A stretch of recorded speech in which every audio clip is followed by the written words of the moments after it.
To take truth as a guiding light through life's labyrinth, to be sustained by it in the practice of the golden rule, to sleep enwrapped in the peace of a clear conscience, to bask in the radiance from happy family and approving neighbor, thus slowly learning the law against the distant days of stiffer tasks. This is one thing. To accept, as some must accept, lest the race perish, the labor of disembarrassing oneself from matter, of rising beyond mundane desire by a single sustained ascent, of becoming in short a true adept of the higher degree. This is quite another matter. All secret societies, in their various forms, having as a part of their operations some initiation system or other, unknowingly copy a basic natural fact, and a great human experience. The natural fact is that all mankind is moving on a broad highway toward initiation, into higher planes of being than the material, with rejection from the whole scheme of evolution as the alternative. The human experience is that this path at one point narrows down to conscious initiation, into specific mysteries and powers, a point reached by every man in his own turn, unless he has previously damned himself to extinction.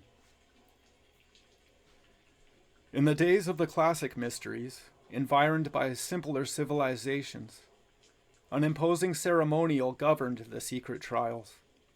The absurd perils of present-day initiation into secret societies have as their prototype deliberately planned ordeals, of such a nature that entry into them, handicapped by unsuspected mental or moral weakness, meant failure at best, often death or madness. This was well known to the people, who seldom sought such trials, encouraged to caution by the fact that emperors, patricians, and philosophers failed with appalling frequency, no matter how highly placed in the outside world. To the soft American way of thinking, the rigidity of this system may appear grim indeed, but it was and is a fearful necessity. No weakness can be tolerated within the portals of such power as results from true occult knowledge. Yet men to carry the burden must be found, otherwise the human race perishes. To find a single one, madness or death for 100 is a small price to pay. And after all knowable possibilities of men are assayed, all detectable failures turned away from the gate, not even a master may know his final issue save by trial.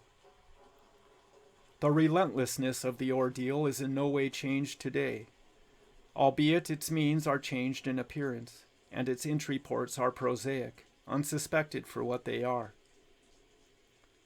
Now that Western civilization has its Kali Yuga in full bloom, artificial rites are unneeded. The initiatory terrors of Greece, Rome, Egypt, and Gaul would seem childish beside the spiritual horrors of the 20th century. But initiation continues, using the natural impact of past karma, which is invoked by every man determined to pass the veil and lift himself beyond material limitations. The dweller can stare a man out of countenance and into madness over a mahogany table or a machine bench, as easily as it could over the alchemist's table of a yesteryear.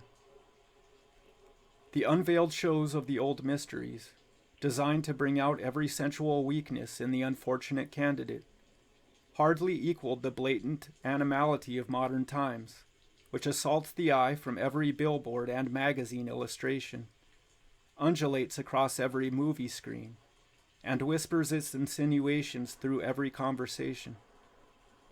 The ever-present prospect of starvation or dependency, the menace of war and revolution, the roar of engines of combat and commerce, more than match any shocks artificially devised to test out the ambitious weaklings of old.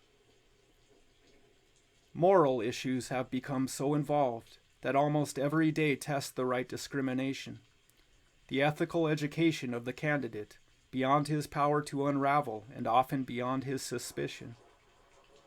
His first steps entangle him in maddening conflicts of apparent duties, which he must solve unaided.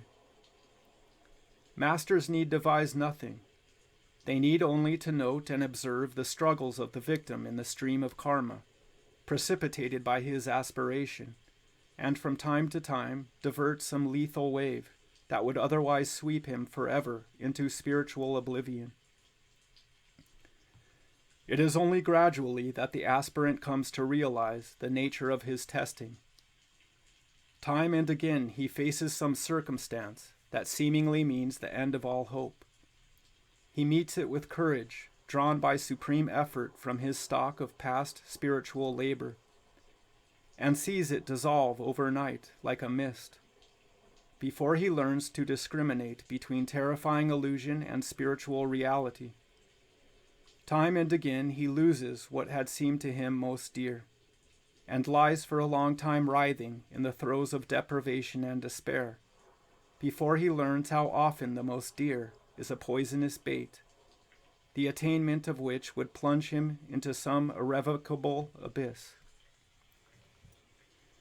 Over and over material circumstances converge to his seeming destruction, at some point where he must stand passively awaiting the decree of karma, shut off from all action save in some direction tainted with selfishness, self-interest, or cowardice. He will sin and fall again and again, and still must carry on spiritual duties for which he feels himself wholly unfit, for there is no one else to do them, and to abandon them is to cut off all hope for those weaker yet, more sinful still. Year by year he must pour his substance, the best of heart and brain and possessions, into means for instructing other men and women, most of whom seek the wisdom perfunctorily, or when more bored elsewhere, or when at loss for entertainment.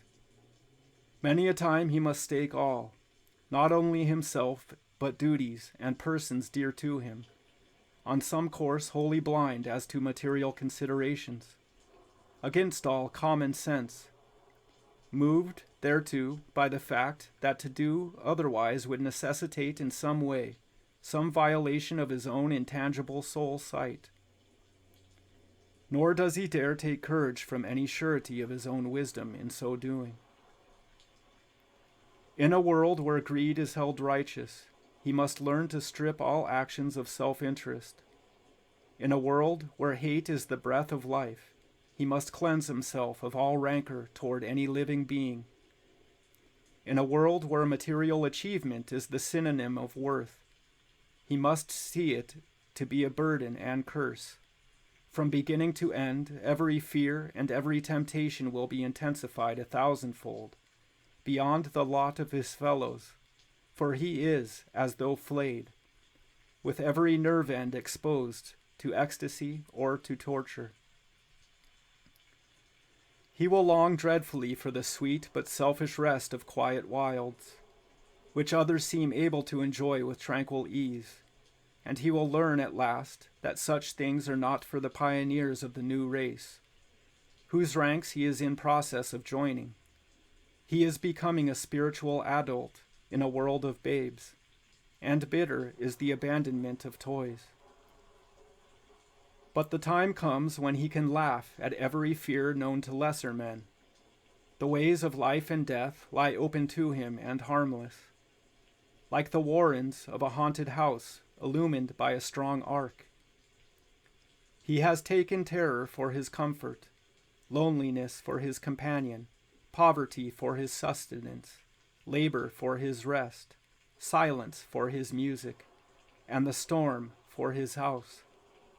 He envies none, nor despises, seeks nothing, is upon nothing dependent, he is free to devote himself to duty. Seek ye this path, O amiable dreamer,